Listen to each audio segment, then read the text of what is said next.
గరుడోత్పత్తి అనగా గరుత్మంతుని యొక్క జననం. ఆ ఆఖ్యానమునకు చాలా విశేషమైనటువంటి ప్రాధాన్యత. నన్నయ్య గారు దానికి ఫలశ్రుతిని చెప్పారు. అది అనేక విధాలుగా మంత్రరహస్యంగా, దివ్యమైనటువంటి దర్శనంగా, అనితర సాధ్యమైనటువంటి బలపరాక్రమములతో జన్మించినటువంటి ఒక దివ్య పురుషుని యొక్క గాథగా, తల్లిని దాస్యం నుంచి విడిపించినటువంటి ఒక ఉత్తముడైన కుమారుని యొక్క చరిత్రగా, విశేషించి ఆదిపర్వం మహాభారతాన్నంతటినీ సూక్ష్మీకరిస్తుంది. అసలు మహాభారతం కథంతా ఎందుకు నడిచిందో కేవలము గరుడోత్పత్తి ఎందే ఉంటుంది. ఆ వినత, కద్రువ, కశ్యప ప్రజాపతి ఆ కథ పునాదిగా చేసుకుని మిగిలిన మహాభారతాన్నంతటినీ నిర్మాణం చేయడం జరిగింది. నిర్మాణం చేయడం జరిగింది అంటే కల్పిత కథగా సృష్టించారని నా ఉద్దేశ్యం కాదు. కానీ జాగ్రత్తగా పరిశీలనం చేసినప్పుడు కశ్యప ప్రజాపతి, వినత, కద్రువుల యొక్క కథయే తరువాతి కాలంలో మహాభారతంగా పరిణమిస్తుంది. అంటే దాని ఉద్దేశ్యం ఏమిటి అంటే, ఇందులోని మనిషి దేని వలన పాడవుతాడో, దేని వలన మనిషి ఉన్నతిని పొందుతాడో, మనిషి యొక్క ప్రధానమైన బలహీనత ఏదో, ఏ బలహీనత మనిషిని పాడు చేసేస్తుందో, ఒక చెట్టు యొక్క తొర్రలో ప్రారంభమైనటువంటి అగ్నిహోత్రం చిట్ట చివరికి ఆ చెట్టుని ఎలా కాల్చేస్తుందో, అలా మనకి సంతోషంగా కనిపించేటటువంటి ఏ గుణం చిట్ట చివరికి మనని ఆశ్రయించిన వారిని కూడా నశింపచేస్తుందో, అటువంటి విశేషములతో కూడినటువంటి ఆఖ్యానము ఈ గరుడోత్పత్తి. అందుకే గరుడోత్పత్తిని ప్రారంభం చేస్తూ నన్నయ్య గారు ఒక మాట చెప్తారు. కృతయుగంలో కశ్యప ప్రజాపతి అనేక మంది భార్యలతో ఉండేవాడయ్య. కశ్యప ప్రజాపతి అంతమంది భార్యల్ని స్వీకరించాడు అంటే కారణం ఒక్కటే, చతుర్ముఖ బ్రహ్మగారు ఆయన్ని ఆదేశించాడు. ఈ భూమి మీద ఎన్నో రకాలైనటువంటి ప్రాణిజాతము ఉత్పత్తి జరిగేటట్టుగా చాలా గొప్ప తేజస్సు కలిగిన వాడివి కనుక, నీవు ప్రజాపతివి కనుక, నా పుత్రుడవు కనుక, ప్రజోత్పత్తి జరగడం కోసం అనేకమైన ప్రాణులు సృజింపబడాలి. ఇన్ని రకాలైన ప్రాణులు సృజింపబడడానికి నీవు తగినటువంటి పరిశ్రమ చేయవలసినది అని ఆజ్ఞాపిస్తే, ఈ భూమి మీద ఉన్నటువంటి అనేక రకములైనటువంటి ప్రాణులు, పాములతో సహా అన్నీ కశ్యప ప్రజాపతి బిడ్డలే. ఆ మాటకొస్తే ఈ భూమి కూడా కశ్యప ప్రజాపతిది. కాశ్యపి అని పేరు. ఈ భూమిని కశ్యప ప్రజాపతి దానం పట్టాడు. అందుకే కశ్యప ప్రజాపతి యొక్క స్పర్శ లేకుండా మీకు ఎక్కడ ఏది ఉండదు. అంతటి మహాపురుషుడైన ఆ కశ్యప ప్రజాపతికి ఉన్న భార్యలలో వినత, కద్రువ, లేదా కద్రువ, వినత పెద్ద భార్యగా, వాళ్ళిద్దరూ కూడా ఆయన భార్యలు. ఇద్దరే భార్యలు మాత్రము కాదు, వాళ్ళిద్దరూ కూడా ఆయన భార్యలు. ఈ కథకి సంబంధించినంత వరకు ఆ ఇద్దరు భార్యల యొక్క విశేషమే ప్రముఖముగా అవసరము కనుక కశ్యప ప్రజాపతి భార్యలుగా ఇద్దరి గురించే ప్రస్తావన చేయబడుతూ ఉంటుంది. వారు భర్తని ప్రార్థన చేశారు, నీ తేజస్సు వలన మేము సంతానమును పొందాలని అనుకుంటున్నాము. ఇలా అడిగే ముందు కొన్ని వేల సంవత్సరములు ఆయనకి పరిచర్య చేశారు. అలా వినత, కద్రువ అడిగారు కశ్యప ప్రజాపతిని, నీ వలన మేము సంతానాన్ని పొందాలనుకుంటున్నాం. ఇప్పుడు కశ్యప ప్రజాపతి అన్నాడు, తప్పకుండా మీకు ఎటువంటి సంతానాన్ని పొందుదామనుందో నాకు చెప్పండి. మీకు సంతానాన్ని పొందుదామనుంది మంచిదే, నేను కాదంటలేదు. కానీ ఎటువంటి సంతానం కావాలని మీరు అనుకుంటున్నారు? ఆయన నీకు ఇలాంటి సంతానం కలుగుతుంది, నీకు ఇలాంటి సంతానం కలుగుతుందని తన వాక్కు చేత నిర్ణయం చెయ్యగలిగినటువంటి మహాపురుషుడే. అయినా ఆయన తాను నిర్ణయించలేదు. ఎందుకు నిర్ణయించలేదు అంటే ఒక్కటే కారణం, కశ్యప ప్రజాపతి తామరాకు మీద నీటి బొట్టు లాంటి వాడు. రాక్షసులు ఆయన బిడ్డలే, దేవతలు ఆయన బిడ్డలే. ఆయన మాత్రం ఎప్పుడూ బ్రహ్మజ్ఞానంలో రమిస్తూ ఉంటాడు. ఆయన దేనిని అంటిపెట్టుకునేటటువంటి స్వభావం ఉన్నవాడు కాదు. సంసారము నుండి తరించిన మహాపురుషులే సనాతన ధర్మమునందు ఎక్కువ. ఋషులందరూ సంసారంలో ఉన్నవాళ్ళు గారు. కాబట్టి కశ్యప ప్రజాపతి అటువంటి వాడు కనుక తన పత్నులను అడిగాడు, మీకు ఎటువంటి సంతానం కావాలని మీరు కోరుకుంటున్నారు అంటే, కద్రువ మొట్టమొదట కోరుకుంది, అనలతేజులు దీర్ఘతేహులునైన ఎట్టి తనూజులన్ వినుత సత్వుల కోరె కద్రువ వీవురం కడువేట్కతో వినత కోరె సుపుత్రులం భుజవీర్యవంతుల వారికంటెను బలాధికులైన వారి కడింది వీరుల నిద్దరం. ఇదొక చమత్కారం. మహానుభావుడు నన్నయ్య భట్టారకుడు ఎంత ఆశ్చర్యకరంగా రచన చేస్తారో. అది ఆయన ఋషి మహానుభావుడు. మొదట కద్రువ కోరుతూ అంది, అగ్నిహోత్రంతో సమానమైనటువంటి తేజస్సు కలిగినటువంటి వాళ్ళు,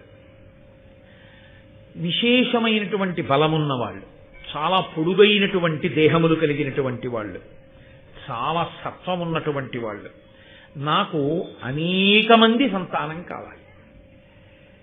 ఆయన ఒక చిరునవ్వు నవ్వాడు. ఇలా వినత వంక తిరిగాడు. ఇందులో మనస్థితి అని మళ్ళీ ఒక మాట ఉంటుంది. మనస్థితి అంటే ఎంత అక్క చెల్లెళ్ళైనా తోడుకోడాళ్ళు కదండి. అందుకని ఇప్పుడు వీళ్ళిద్దరికీ ఏమిటంటే ఒకరికి పుట్టేటటువంటి బిడ్డల బలం కన్నా బలవంతులు ఉండాలని. కద్రువ ముందేమనుకుందంటే 1000 మంది పిల్లలు, దీర్ఘదేహులు, అంత పొడుగైన శరీరం ఉన్నవాళ్ళు, అంత గొప్ప తేజస్సు ఉన్నవాళ్ళు, అంత బలవంతులు నేను కోరుకున్నాను. ఇప్పుడు ఆవిడ మనసులో ఏదైనా కోపం ఉంటుందా అంటే ఉంది అని చెప్పడం చాలా కష్టం. ఎందుకంటే ఆవిడ కోరి ఊరుకుందంటే. వెంటనే వినత వంక చూశాడు కశ్యప ప్రజాపతి. ఆవిడంది, ఈవిడ ఎంత బలం ఉన్న పిల్లలు కావాలని కోరుకుందో అంతకన్నా బలవంతులైన పిల్లలు. ఇప్పుడు ఏమవుతుంది కద్రువకి?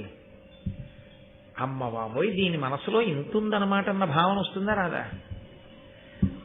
ఈమె ఎంత బలవంతులైన బిడ్డలు కావాలని కోరుకుందో అంతకన్నా బలవంతులైనటువంటి బిడ్డలు సుపుత్రులన్. ఇది చాలా గొప్ప మాట విషయం. ఒక తండ్రి సంతోషించవలసినటువంటి మాట అక్కడ విషయం. ఇది వినత యొక్క అదృష్టం. ఆ మాట ఆవిడ నోటి వెంట రావడమే అదృష్టం. సుపుత్రులన్, సుపుత్రులైతే తల్లి కీర్తి కన్నా తండ్రిని బాగా ఉన్నతమైనటువంటి స్థానంలో నిలబెడతాడు. తల్లి సరే, తల్లిని ఆనందపరుస్తాడు, కానీ ఆ కొడుకు వలన ముందు పేరు పొందేటటువంటి వాడు ఎవరంటే తండ్రి. కాబట్టి సుపుత్రులైనటువంటి వారు నాకు కావాలి. అపారమైనటువంటి బలపరాక్రమములు కలిగిన వారు, కద్రువుకి పుట్టబోయేటటువంటి సంతానము కన్నా బలము కలిగినటువంటి వారు 2 పుత్రులు నాకు కావాలి. ఆమె అనేక మంది అని అడిగింది, ఈవిడ 2 అంది. 2 పుత్రులు కావాలి. కశ్యప ప్రజాపతి అన్నారు, తథాస్తు, అలాగే జన్మించెదరుగాక. ఇప్పుడు ఆయన ఏం చెయ్యాలి? వాళ్ళు కోరుకున్న బిడ్డలు ఎలాంటి వాళ్ళు కావాలనుకున్నారో అలాంటి బిడ్డలే పుట్టాలంటే దైవానుగ్రహాన్ని సంపాదించాలి. అందుకని ఆయన పుత్రకామేష్ఠి చేశాడు. ఇక్కడ మీరు ఒక శాస్త్ర రహస్యాన్ని కొంచెం జాగ్రత్తగా పట్టుకోవాల్సి ఉంటుంది. తేజోవంతమైన సంతానము కలగడానికి కారణము ఒక్కటే. వంశంలో ఎక్కడో మహాపురుషులు ఉంటారు. ఎక్కడో మహాపురుషులు అపారమైనటువంటి భగవద్భక్తి తత్పరులు, చాలా ప్రసన్నమైనటువంటి హృదయంతో దాన ధర్మాదులు చేసినటువంటి వారి యొక్క పుణ్య విశేషాన్ని బిడ్డలు అనుభవిస్తారు. కాబట్టి ఆయన పుత్రకామేష్టి చేశాడు కశ్యప ప్రజాపతి. దేవతల యొక్క అనుగ్రహాన్ని పొందాడు. ఇప్పుడు ఆ అనుగ్రహ కారణం చేత ఆయన తేజస్సు 2 భార్యలలోకి ప్రవేశించింది. ఆ 2 భార్యలు కూడా తమ గర్భములు అండములుగా మారాయి. ఎందుకని? ఒకరు కాదు, 2 కాదు, అపరిమిత బల పరాక్రమము కలిగిన 2 బిడ్డలు కావాలని కోరింది వినత. మహాతేజోవంతులు, అపారమైన పొడుగున్న వాళ్ళు, అనేకులు బిడ్డలు కావాలని అడిగింది కద్రువ. ఇప్పుడు ఇంతమంది బిడ్డల్ని ఒక గర్భంలో మొయ్యడం చాలా కష్టం. అందుకే ఆ దేవతల యొక్క అనుగ్రహం కలిగితే ఎంత చమత్కారమైనా జరగచ్చు, ఎంత ఆశ్చర్యమైనా జరగచ్చు. కాబట్టి అండములుగా మార్చి ఈశ్వరుడు బయటికి వచ్చేటటువంటి ఏర్పాటు చేశాడు. దాని వలన ఒక పక్షి గుడ్లు ఎలా పెడుతుందో అలా వాళ్ళిద్దరూ కూడా గుడ్లని ప్రసవించారు. ఆమెకి 1000 గుడ్లు కలిగాయి, కద్రువకి. వినతకి 2 గుడ్లు కలిగాయి. ఇప్పుడు ఈ గుడ్లు పొదగబడాలి. తమంత తాముగా పొదగబడడానికి కావలసినటువంటి వాతావరణాన్ని ఏర్పాటు చేసి, ఆ వాతావరణంలో అంటే గోరువెచ్చటి వాతావరణంలో ఈ 1000 గుడ్లని ఒక చోట, ఈ 2 గుడ్లని ఒక చోట పెట్టారు. 2 గుడ్లలోంచి పిల్లలు వస్తే వినతపుత్రులు వైనతేయులు. 1000 గుడ్లలోంచి పిల్లలు వస్తే కద్రువపుత్రులు 500 సంవత్సరములు ఎదురు చూశారు. 500 సంవత్సరములు పొదగబడిన తరువాత, అంటే అంతటి తేజోవంతమైన సంతానము కలగాలి అంటే అసలు వాళ్ళ యొక్క అండవాసము అంతకాలం జరిగింది. గర్భవాసము కొంత, అండవాసము కొంత, గుడ్డుగా పెంకులో ఉండడం ఉండి 500 సంవత్సరముల తరువాత కద్రువ ప్రసవించినటువంటి అండములలోంచి పాములు పైకొచ్చాయి. అందులో ఆదిశేషుడు, కర్కోటకుడు, తక్షకుడు, ఐరావతుడు మొదలైనటువంటి చాలా గొప్ప గొప్ప పాములు కూడా ఒక్కొక్క పాము పుట్టుకొచ్చింది. దీర్ఘ శరీరము కలిగిన వారిని కదా కోరుకుంది. 1000 పడగలతో భూమండలాన్నంతటి మోయగలిగినటువంటి ఆదిశేషుడి నుండి కర్కోటకుడి వరకు, తక్షకుడి వరకు, ఐరావతుడి వరకు 1000 మంది బిడ్డలు, 1000 పాములు ఆమెకి జన్మించాయి. కాకి పిల్ల కాకి ముద్దు. ఆవిడ అలా కోరుకుంది. ఆవిడికి సర్పములు కలగాలి అని ఆవిడ కోరుకుంది. కాబట్టి ఆవిడ సంతోషించింది. వినత చూసింది. చూసి ఆవిడ అతిశయము కలిగినటువంటి స్త్రీ. అతిశయము అన్న మాటకు అర్థం ఏమిటో తెలుసా అండి? విశ్వాసము అని ఒకటి ఉంటుంది, అతి విశ్వాసము అని ఒకటి ఉంటుంది. విశ్వాసము అంటే తను నమ్మినది, తను చదివినది, తను చేస్తున్నది సత్యము, ఇది మంచిది. అతి విశ్వాసము అన్న మాట ఎక్కడ వస్తుందో తెలుసా అండి? నా బుద్ధితో నేను ఆలోచించి చెప్పేది ఏది ఉంటుందో దానికి తిరుగులేదు అన్న అతిశయం. ఇది ప్రమాదకారి. ఇది ఎక్కడో అక్కడ పప్పులో కాలేయిస్తుంది. వేయించినప్పుడు ఎలా ఉంటుందో తెలుసా అండి? ఏదో చిన్న చితకాతో పోదు, పట్టిన అహంకారం అంతా వదిలిపోయేటట్టుగా జాడించేస్తుంది. సాకళ్ళు బండకేసి బట్టను కొడతారే అలా కొడుతుంది అతి విశ్వాసం. అతి విశ్వాసము వలన కాని పడ్డాడో గోతులో ఇక మళ్లీ లేవడంలో చాలా చాలా కష్టం ఉంటుంది. మీరు లోకంలో ఎప్పుడైనా చూడండి, అతి విశ్వాసము మంచిది కాదు. మీరు ఒక నిర్ణయం తీసుకుని మీరే చాలా నమ్మేస్తే అవతల వారు కూడా అలాగే ఉన్నారో లేదో మీకు తెలియకపోతే, నేను అనుకున్నవన్నీ సత్యాలే అని మీరు అనుకున్న నాడు, మీరు గోతులో పడిన నాడు మీకు మళ్ళీ పైకి లేచేటప్పుడు తెలుస్తుంది ఆ బాధ ఏమిటో. ఇదే వినతతో వచ్చిన సమస్య. అంతకు మించి ఆవిడిలో చెడ్డతనం ఏం లేదు. ఇదొక్కటే ఆవిడితో ఉన్న పెద్ద సమస్య. అందుకే నేను బాగా ఆలోచించగలను. అందుకే కద్రువ పిల్లల కన్నా బలవంతులు నాకుంటే చాలు. ఆవిడికి 1000 మంది ఉంటే నాకు 2 ఉంటే చాలు. ఒక్కడు అని అడగకూడదు కాబట్టి, ఒక కొడుకు శాస్త్రంలో కొడుకు కాడు కాబట్టి 2 కొడుకులే. కించిత్ అతిశయ భావంతో ఉంటుంది. చాలా మనస్తత్వ శాస్త్రాన్ని మాట్లాడుతుంది మహాభారతం. కాబట్టి 500 సంవత్సరముల నుంచి ఎదురు చూస్తోంది. అక్కడ పుట్టే పిల్లల కన్నా ముందు తన పిల్లలు పుడతారని ఒక ఆశ. ఎందుకంటే వీళ్ళు ఎక్కువ బలవంతులు కదా అని తొందరగా పొదగబడతారనుకుందో ఏమో ఆవిడ. 500 సంవత్సరముల తర్వాత అక్కడ 1000 మంది పుట్టేశారు. ఇక్కడ ఒక్క గుడ్డు బగలేదు. ఆవిడికి సిగ్గు కలిగింది. అది విచిత్రం. నన్నయ్య గారి మాటని నన్నయ్య గారి మాటగానే మీరు పట్టుకోవాలి. మీ సొంతంగా మీరేమీ అన్వయాలు చేయకూడదు. నన్నయ్య గారు వాడిన మాట ఏమిటంటే లజ్జనుంది. ఆమె సిగ్గుపడి, సిగ్గు వలన దుఃఖం అనుకోండి. దేనికి సిగ్గు? ఆవిడికి పుట్టినటువంటి గుడ్లు 500 సంవత్సరాలకు పొదగబడి తన గుడ్లు ఇంకా పొదగబడకపోతే తనదా తప్పు? అది ఆ బిడ్డలు జన్మించే విధానం కాదు కదా. అది ఒక చిత్ర విచిత్రమైన రీతిలో పుడుతున్న బిడ్డలు వాళ్ళు. కాబట్టి వాళ్ళకన్నా బలవంతులు అడిగింది కాబట్టి ఇంకొంచెం సమయం పట్టచ్చు, ఎదురు చూడాలి. కానీ ఆమె దేనికి సిగ్గుపడిపోయిందంటే, అన్నిటిలో ఆమె కన్నా నేను ముందుంటాననుకుంది. తనకన్నా ముందు తల్లి. ఇక్కడ ఎక్కడో నా విశ్వాసం దెబ్బతింది. నేను ఇంత బాగా ఆలోచించలేకపోయాను. ఇది ఆవిడ సిగ్గుపడ్డానికి కారణం. ఇప్పుడు ఆవిడ సిగ్గులో దుఃఖం వచ్చింది. దేనికి దుఃఖమో తెలుసా అండి? పిల్లలు లేరని ఏడవడానికి ఏముందండి, గుడ్లున్నాయిగా, ఇవాళ కాకపోతే రేపు వస్తారుగా పిల్లలు. కాదు, ఆవిడ ఎందుకు ఏడిచిందంటే, నేను చాలా తెలివైందాన్ని అనుకున్న నా తెలివి తెల్లవారిందని ఏడిచింది. ఎలా ఏడుస్తుంది? అలా ఏడిస్తే అందరి ముందు ఏడిస్తే బాగుపడిందని గుర్తు. తను ఒక్కతే ఏడిస్తే ఇంకా గోరోజనం తగ్గలేదని గుర్తు కదా. అందుకేడుస్తోంది. కానీ ఇంకా బయటికి వచ్చి నేను ఇంత తెలివైన దాన్ని కాను అని అంటే కశ్యప ప్రజాపతిని చెప్పుండును, నీకెందుకు బెంగ, నీ గుడ్లోంచి కూడా పిల్లలు వస్తారు, కంగారు పడకని చెప్పాను. ఒక్కటి ఏడిచింది. అదో ప్రమాదం. అంటే తగినంత పరిణితి ఏర్పడని జీవితాలు ఎలా ఉంటాయో మీరు చూడండి. కాబట్టి ఇప్పుడు ఆమె ఏడిచి ఏడిచి ఏడిచి సిగ్గు పొంది, ఎలాగైనా నేనే తెలివైందాన్ని అనిపించుకోవాలి కదా, కింద పడి కూడా భూమి మీద ఉన్నానంటే పోయే. అందుకని ఎలాగైనా సరే నేను తెలివైందాన్ని అనిపించుకోవాలన్న తాపత్రయంలో నేను తల్లినైపోయాను అనిపించేసుకోవాలని ఓ గుడ్డు పగలగొట్టింది. ఓ గుడ్డు పగలగొట్టేటప్పటికి అందులోంచి ఒక పక్షి పైకొచ్చేది. ఆయన అన్నాడు, దాన అపరార్థకాయ విహీనుడు పూర్వార్ధ తను సహితుడు అరుణుడనంగానుదయించే సుతుండు మహానీతియుతుండు తల్లి కప్రియమొసగన్. ఆయన పూర్వార్ధతను సహితుడు, నడుం దగ్గర నుంచి పైన ఉండవలసినటువంటి శరీరం ఉంది, ఈ క్రింద ఉండవలసినటువంటి అపరార్థకాయుని. ఆయనకి ఈ క్రింద ఉండవలసినటువంటి శరీరము లేదు, ఇక్కడ వరకే శరీరం ఉంది. మహాతేజోమూర్తి, గొప్ప సునిశిత బుద్ధిశాలి. అటువంటి వాడు పుడుతూనే పేరుతో పుట్టాడు, అరుణుడు. ఆయన పుట్టి అమ్మ వంక చూశాడు.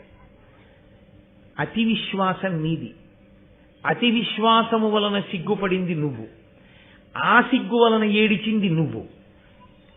కద్రువ ఎదురు చూసింది గుడ్లలోంచి పిల్లలు వచ్చే వరకు. ఎంతసేపు కద్రువ అడిగిన వాటిని దృష్టిలో పెట్టుకుని నీ తెలివి నిరూపించుకోవాలన్న అతిశయంతో ప్రవర్తించావు. ఈ అతిశయం పోవడానికి నేను పూర్తిగా తయారు కాకముందు గుడ్డు బ్రద్దలగొట్టి ఇంత అంగవైకల్యంతో నేను పుట్టేటట్టు చేశావు కనుక, నేను ఇంత బాధపడవలసిన అవసరాన్ని నువ్వు ఏర్పాటు చేశావు కనుక 500 సంవత్సరముల పాటు కద్రువకు దాసివగుదువుగాక అని శపించాడు. ఎక్కడ పడిందో చూస్తారా గోతులో? ఇప్పుడు ఒక్కసారి బెంగొచ్చింది. ఏమిటి బెంగ? ఇన్నాళ్లు తాను చాలా తెలివైందాన్ని అనుకుని ఎవరి మీద తాను పెత్తనం చేశాననుకుందో ఆవిడికి భయపడవలసిన రోజు వచ్చింది కాదు, ఆవిడికి తాను సేవ చెయ్యవలసిన రోజు వచ్చింది. అన్నీ ఆవిడ్ని దృష్టిలో పెట్టుకుని ఈవిడ పని చేయవలసిన రోజు వచ్చింది. ఆవిడ ఎప్పుడు పిలుస్తుందో అందుకని మనం ఈ పని తొందరగా చేసేసుకోవాలి. మరి కద్రు పిలిస్తే వెనక వెళ్ళిపోవద్దు తొందరగాను, దాసి కాబట్టి. ఇప్పుడు ఏమవుతుంది? ఈ అతిశయం అంతా ఇలా లేనిపోని తెలివితేటలకెళ్ళే ఈ దాస్యం వచ్చిందని 500 సంవత్సరముల దాస్యం తర్వాత నీకు విరిగిపోతుంది ఈ అతిశయం. అనుగ్రహించాడు కొడుకు. అమ్మకి అతిశయం ఉండిపోతే ఇంకా ఎన్ని తప్పులు జరిగిపోతాయో, జరగకూడదు అని అన్నాడు. అమ్మా, తొందరపడి ఒక గుడ్డును పగలగొడితే పగలగొట్టావు, రెండో గుడ్డుని మాత్రం అలా పగలగొట్టకు. అందులోంచి మహాతేజోమూర్తి ఉద్భవిస్తాడు. ఆయన నిన్ను దాస్యం నుంచి విడుదల చేయిస్తాడు. ఆయన మాత్రం గుడ్డులోంచి వచ్చే వరకు నువ్వు అలాగే ఉండు అని మహానుభావుడైనటువంటి అరుణుడు సూర్య భగవానుడికి రథసారథిగా వెళ్ళిపోయాడు. పరమేశ్వరుని యొక్క శక్తి అంటే ఎలా ఉంటుందో తెలుసా అండి? ఆయన యొక్క సాధన సంపత్తులను వేటిని చూసినా మీకు విచిత్రంగానే ఉంటుంది. సూర్య భగవానుడే మహాతేజోమూర్తి, అగ్నిహోత్రం. అసలు ఆయన దగ్గరకి కూడా ఎవరు వెళ్ళరు. అటువంటి బ్రహ్మాండమైన తేజోరాశి అయినటువంటి సూర్యుడికి ఒక రథం, దానికి ఒకటే చక్రం. 2 చక్రాలున్న రథం అయితేనే సరిగ్గా వెడుతుంది. ఏకచక్రధరం దేవం తం సూర్యం ప్రణమామ్యహం. ఒక్కటే చక్రంతో ఉన్న రథం. ఆ రథానికి 7 గుర్రాలు. 7 గుర్రాల్ని తోరేవాడు ఒక సారథి. ఆ సారథికి నడుము కింద శరీరం లేదు, పైన శరీరం మాత్రమే ఉన్నవాడు. ఆయన రథం నడిచే మార్గం ఆధారం లేని ఆకాశం. ఆయన గమనంలో 1 నిమిషం ఆలస్యంగా ఉదయించడు, 1 నిమిషం ఆలస్యంగా అస్తమించడు. అది ఈశ్వరుని ప్రతిభ. తన దగ్గర ఉన్న సాధన సంపత్తులను బట్టి ప్రకాశించడం కాదు, తన శక్తి చేత ప్రకాశిస్తుంటాడు ఈశ్వరుడు. దాని వలన అరుణుడికి గొప్పతనం వచ్చింది, సూర్యరథ సారథి అని. సూర్యుని యొక్క తేజస్సుని తట్టుకుని సారథిగా నిలబడగలిగిన వాడంటే ఆయన ఎంత తేజోమూర్తో మీరు ఆలోచించండి. ఆయన అసలు నిజంగా ఒక గుడ్డులో పూర్ణంగా ఉంటే అసలు ఎటువంటి మహాపురుషుడు ఆవిర్భవించి ఉండేవాడు లోకానికి. కాబట్టి ఇప్పుడు అరుణుడు ఉదయించాడు. కొంతకాలం అయిపోయింది. శాపవాక్కు అమలులోకి రావాలి కదూ. ఈలోగా వీళ్ళిద్దరూ వినత కదురువ ఒకరోజు బయలుదేరి పాలసముద్రం దగ్గరికి వెళ్ళారు. ఈలోగా జరిగినటువంటి విచిత్రం ఏంటంటే దేవతలకి రాక్షసులకి అమృతాన్ని పొందాలి అని కోరిక కలిగింది. దేవతలు రాక్షసులు కలిసి క్షీరసాగర మథనం చేస్తే అందులోంచి అమృతం వస్తుంది. కాబట్టి ఇప్పుడు వాళ్ళు మందర పర్వతాన్ని తీసుకొచ్చి ఆ పాలసముద్రంలో చిలకడం కోసమని దింపారు. ఆ మందర పర్వతం పాలసముద్రంలో మునిగిపోకుండా ఉండడం కోసం శ్రీ మహావిష్ణువుని ప్రార్థన చేస్తే ఆయన ఆదికూర్మమై నిలబడితే ఆ తాబేటి డొప్ప మీద ఈ మందర పర్వతాన్ని పెట్టి వాసుకిని చుట్టి రాక్షసులు దేవతలు పట్టుకుని చిలికారు. చాలా కాలం అయిపోయిన తర్వాత ఈ క్షీరసాగర మథనంలో పుట్టినటువంటి ఉచ్చైశ్రవం అనేటటువంటి ఒక తెల్లటి గుర్రం, అదో విచిత్రం. మహాభారతంలో ఈ గుర్రాల కథలు చాలా వస్తాయి. ఈ పాలసముద్రం ఒడ్డున మత్సలేని తెల్ల గుర్రం ఆ ఉచ్చైశ్రవం తిరుగుతోంది. తిరుగుతుండగా వినత కదురువ విహారంగా అలా వచ్చారు. ఇప్పుడు కడుపులో మంట ఎవరికి బయలుదేరిందంటే కదురువకి బయలుదేరింది. ఎందుకు బయలుదేరిందంటే ఒక్కటే కారణం. నేను 1000 మంది పిల్లలు కావాలి అన్నాను. నా పిల్లల కన్నా బలవంతులు 2 కావాలి అంది. నాకు 500 సంవత్సరాలు పొదిగిన తరువాత అంత గొప్ప సర్పములు పుట్టాయి. అసలు ఇంకా పుట్టక ముందు గుడ్డు బద్దల పుడితే కింద శరీరం లేనివాడు పుడితేనే వాడు సూర్యుడికి రథసారం అయ్యాడు. అంతటి తేజస్సు ఎదురుగుండా కదండి పడుతుంది సూర్య తేజస్సు. అంత దూరంలో సూర్య భగవానుడు ఉండగానే దగ్గర కూడా ఎవరు వెళ్ళరు. అటువంటిది రథం మీద ఎదురుగుండా కూర్చుని రథం తోలుతున్నాడు అంటే ఎంతటి తేజోమూర్తి. ఇప్పుడు ఇంకొక 500 సంవత్సరముల తర్వాత పుట్టేటటువంటి కుమారుడు మరింత తేజోమూర్తి రాబోతున్నాడు. ఇప్పుడు ఈవిడ అలాంటి కోరిక కోరేసింది. 2 కొడుకులు ఇంతటి తేజోమూర్తుల ముందు నా కొడుకులు ఏం నిలబడతారు? దీనికి ఎన్ని తెలివితేటలు రా, ఎంత గొప్ప కోరిక కోరిందిరా ఇది. ఎలాగైనా ఈవిడ్ని ఇబ్బంది పెట్టాలి అంటే అసూయ ప్రబలింది. ఎంత ప్రమాదకరమైన లక్షణమో అసూయ అన్నది నీకు మహాభారతం తీర్పు చెప్పబోతోంది. గాంధారి ఇదే, అక్కడే ప్రారంభమైంది భారతం. ఆవిడే అంతే, కడుపు బాదుకుంది. ఆ కడుపులో ఉండేటటువంటి బిడ్డలు గర్భస్రావం అయిపోయి బయటికి వచ్చేస్తే నీతి కుండల్లో పెట్టి పెంచితే 100 పుత్రులు కౌరవులు పుట్టారు. ఇక్కడ 1000 మంది బిడ్డలు గుడ్లలోంచి వచ్చారు. అంటే పునాదిగా పడుతోంది ఆది పర్వంలో గరుడోత్పత్తి. విశేషమైన అసూయ పొందింది. ఎలా ఈ వినతని లొంగ తీసుకోవడం? ఎంత బలం ఉన్నదైనా నేను చెప్పిన మాట వినేటట్టుగా నా దగ్గర పడేసి ఉంచితే ఆ బలమంతా నా కోసం పనికొచ్చేదే, కానీ ఆ బలం సొంతానికి పనికి రాకుండా పోతుందిగా. అప్పుడేం చేస్తుంది? కాబట్టి ఎలాగైనా నేను ఈ వినతని నాకు దాసిని చేసుకోవాలి. ఇది ఆవిడ కడుపులో ఉంది ఎప్పటి నుంచో ఆలోచన. అదును కోసం ఎదురు చూస్తోంది. 2 పాలసముద్రం ఒడ్డుకి వెళ్ళారు. పాలసముద్రం ఒడ్డుకి వెళ్ళిన తర్వాత ఆ పాలసముద్రం చాలా గొప్పదైన స్థితిలో దాని కెరటములు, దాని తరగలు, అందులోంచి వచ్చేటటువంటి నురుగు, ఆ తుంపర్లు మంచి సంతోషంగా ఉంది. 2 విహరిస్తున్నారు. అక్కడ కద్రువ తెల్లటి గుర్రాన్ని చూసింది. ఆవిడికి తెలుసు అది ఉచ్చైశ్రవము, దానికి ఎక్కడా చిన్న నల్లమచ్చ కూడా ఉండదు, అది తెల్లటి గుర్రమని ఆవిడికి తెలుసు.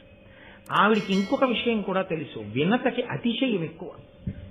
తాను నమ్మినది, తాను అనుకున్నది తిరుగులేనిది అని అనుకుంటుంది. అనుకుని పప్పులో కాలేస్తుంది. ఈ బలహీనత నమ్మితే అలా ఇలా నమ్మదు. నా నమ్మకం అంత గొప్పదనుకుని నమ్మేస్తుంది. ఈ అతిశయాన్ని అడ్డు పెట్టే పడగొట్టాలి వినతని. కాబట్టి ఇప్పుడు కద్రువు ఏం చేసిందంటే, చెల్లి చూశావా, ఆ ఉచ్చైశ్రవాన్ని చూశావా?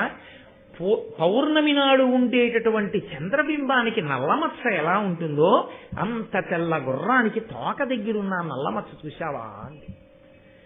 వినత పక్కున నవ్వి, అక్క ఏ కన్నులతో చూస్తున్నావే అంటే, మీరు చూడండి లోకంలో ఓ మాట ఉంటుంది, అతిశయం ఉన్నవాళ్ళు ఈ కళ్ళకి పొరలు గమ్మాయిట్రా, అయితే కళ్ళు పచ్చబడ్డాయా అంటారంటే అతిశయం అన్నమాట. తను చెప్పింది కదా, అర్థమవుతల వాళ్ళకి అలా కనపట్టలేదు, పెద్ద మాట వాడేసి. ఏ కన్నులతో చూస్తున్నావే అక్క? అది మహాత్ముని యొక్క మత్సలేని కీర్తి ఎలా ఉంటుందో అలా ఉందా తెల్లగుర్రం. కాబట్టి నువ్వు దానికి మత్సుందంటావేంటి? తెలుసు కద్రువకి ఈ అతిశయం దగ్గరే పడిపోతుంది వినత. ఈ అతిశయంతో అవతల వాళ్ళు చేస్తున్నటువంటి పన్నాగాన్ని గమనించలేదు. గమనించకుండా అతిగా విశ్వసించి దెబ్బతింటుంది. కాబట్టి ఇప్పుడండి, మహాశ్వంబు ధవళ దేహంబునందు నల్ల కలిగిన నీవిప్పుడు నాకు దాసివగుము, మరి ఎందు నల్ల లేదయ్యనేని నీకు నే దాసినగుదు బనిదము సరువు. ఆవిడ ఎంత గొప్పగా మాట్లాడిందో చూడండి. కద్రు అంటోంది, మహాశ్వంబు ధవళ దేహంబునందు నల్ల కలిగిన నీవిప్పుడు నాకు దాసివగుము, మరి ఎందు నల్ల లేదయ్యనేని నీకు నే దాసినగుదు బనిదము సరువు. నిజంగా గుర్రం తోకకి కానీ నల్లగా ఉన్నదో, కద్రువా నువ్వు చెప్పిన మాట నిజం, అప్పుడు నేను నీకు 1000 ఏళ్ళు దాసీత్వం చేస్తాను, 500 సంవత్సరములు దాసీత్వం చేస్తాను.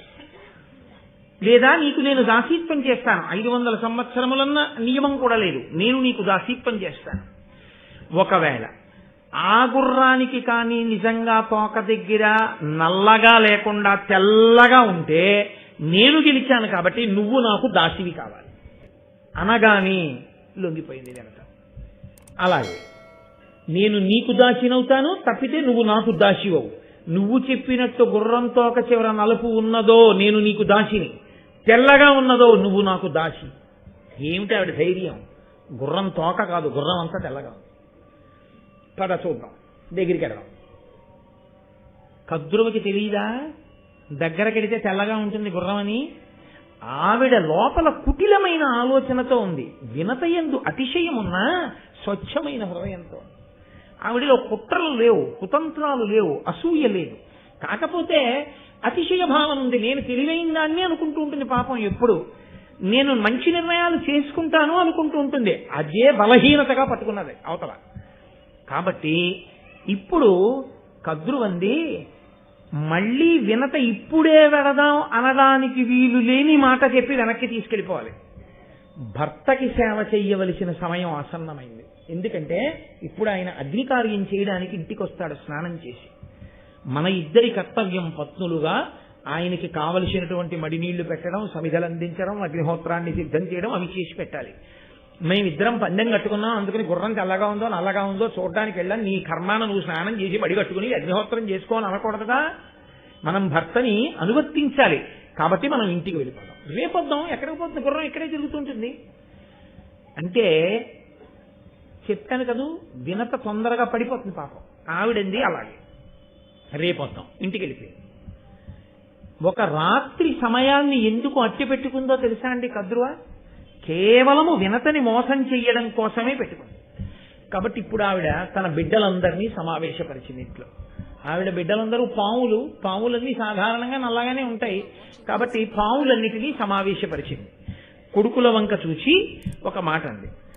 కద్రువ కొడుకుల కడకేగి ఏను మిమ్మందర వేడెదనన్నలారా, నా పంపు చేయుండు నన్ను రక్షింపుడు, కామచారులకు దుష్కరము కలదే, ఉల్ల తెల్లని తురగోత్తము వాలంబు నల్ల శశితిరేని నాకు దాసియగు మన వినత, మీరట్లు చెయ్యని నాడు దానికి మరియేను దాసినగుదు, జంట పన్నిదంబు నరచితి మిట్లుగా అనిన పాములెల్లా, అనయ మిదియు దల్లి పనిచెనని అధర్మవు శ్రేయంగనగునే ఎరుకగలరె మగువలెందు. ఆవిడ పిల్లల్ని పిలిచింది. గుర్రం తెల్లగా ఉంది అన్న విషయం నాకు తెలుసు, గుర్రం తోక నల్లగా ఉంది అని పందెం కాశాను వినతతో. పందెం కూడా అటువంటి పందెం ఇటువంటి పందెం కాదు. నేను ఓడిపోతే వినతకి దాసినైపోతాను. మీరు కొడుకులు, అమ్మని రక్షించాలి.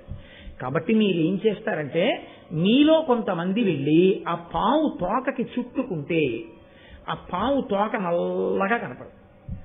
నల్లగా కనపడేటట్టు చుట్టుకోండి. మీరు కామరూపులు. పైగా ఏదో పాములా ఉబ్బెత్తుగా ఉండవలసిన అవసరం కూడా లేదు. తోకతో సమానంగా అయిపోయి చుట్టుకోగలరు. ఎందుకంటే చుట్టుకోగలిగినటువంటి దేహం ఉంది మీకు. ఇప్పుడు నన్ను వెళ్ళి దీనికి చుట్టుకోమన్నారనుకోండి, నేనేం చుట్టుకుంటాను? చుట్టుకోలేను. చుట్టుకోగలిగిన దేహం పాముది, అది చుట్టుకోగలదు ఇలాగా. అలా అవన్నీ సన్నగా ఉన్నట్టు చుట్టుకుని పడుకుంటే ఏదో పైనుంచి కిందకి పడుకుని ఆ తోక కుచ్చులోకి తమ తలలు పెట్టేసాయనుకోండి, తోక నల్లగా ఉన్నట్లే కనపడుతుంది. కాబట్టి మీరు కామరూపులు. ఉపాయం కూడా చెప్పింది, మీరు వెళ్ళి ఆ గుర్రం తోక పట్టుకోండి. పట్టుకుంటే వినత నాకు దాసి అవుతుంది. ఎందుకు అసలు వినత దాసి అవ్వాలి? అసలు ఎందుకు ఆవిడ కడుపులో బాధ అంటే, నన్నయ్య గారిని చెప్పమని మీరు నేను అడగక్కర్లేదు.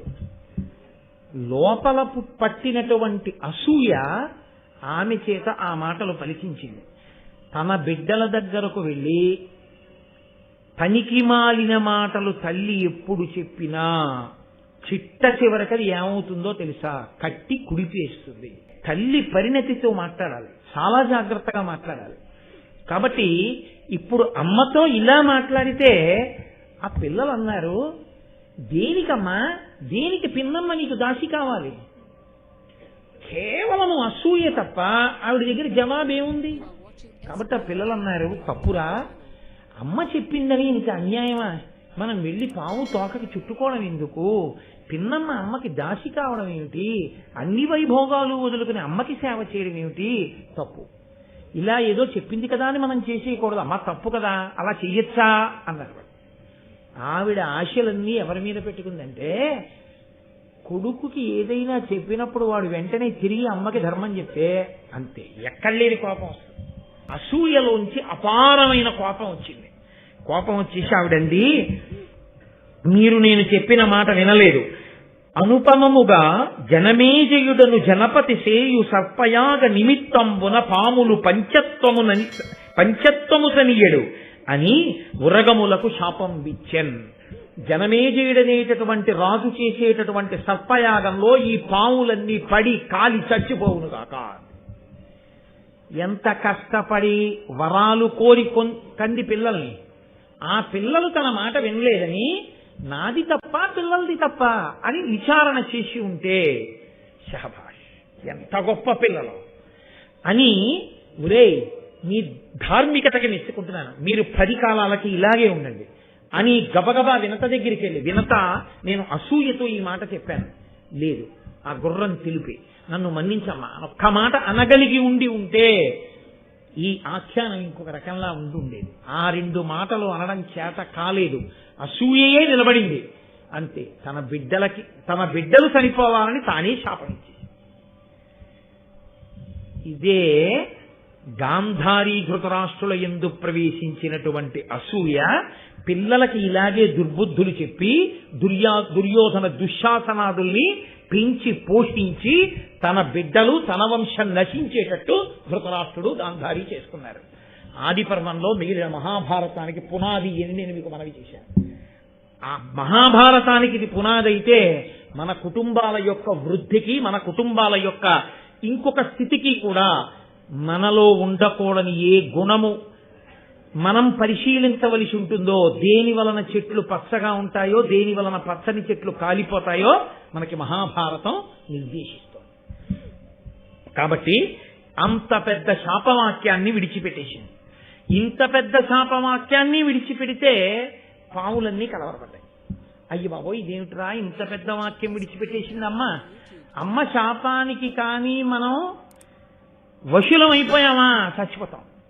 కాబట్టి అమ్మ మాట విందామా, ధర్మానికి కట్టుబడదామా? బతకడం కోసం అమ్మ మాటే విందాం. నేను మీతో మనవి చేశాను కదూ, అమ్మ మాట ఎంత దూరమైనా తీసుకెడుతుంది, గాంధారి మాట ఎంత దూరమైనా తీసుకెళ్ళింది మహాభారతాన్ని. అందుకని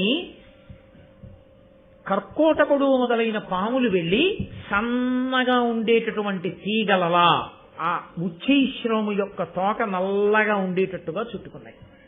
మరునాడు వినతని తీసుకుని, కదురువా ఆ ఉచ్చైశ్రవం ఉండేటటువంటి దగ్గరగా వెళ్ళి, అదిగో తోక నల్లగా ఉంది కాబట్టి నువ్వు ఓడిపోయావు అంటే వెర్రి వినత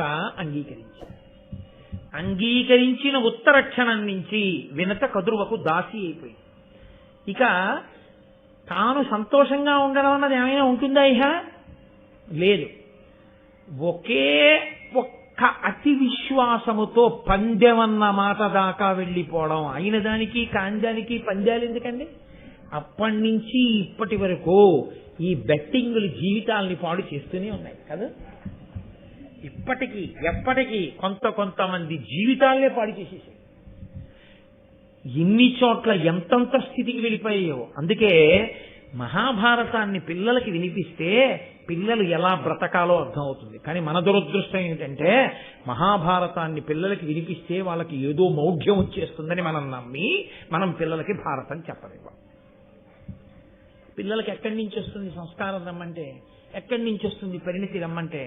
నన్నయ్య గారి భారతంలోంచి గట్టిగా ఓ 10 పద్యాలు ఏవి? అక్కర్లేనటువంటి పద్యాలన్నీ, పిచ్చి పిచ్చి పాఠాలన్నీ ఇవాళ పాఠ్యాంశాలుగా ఉన్నాయి.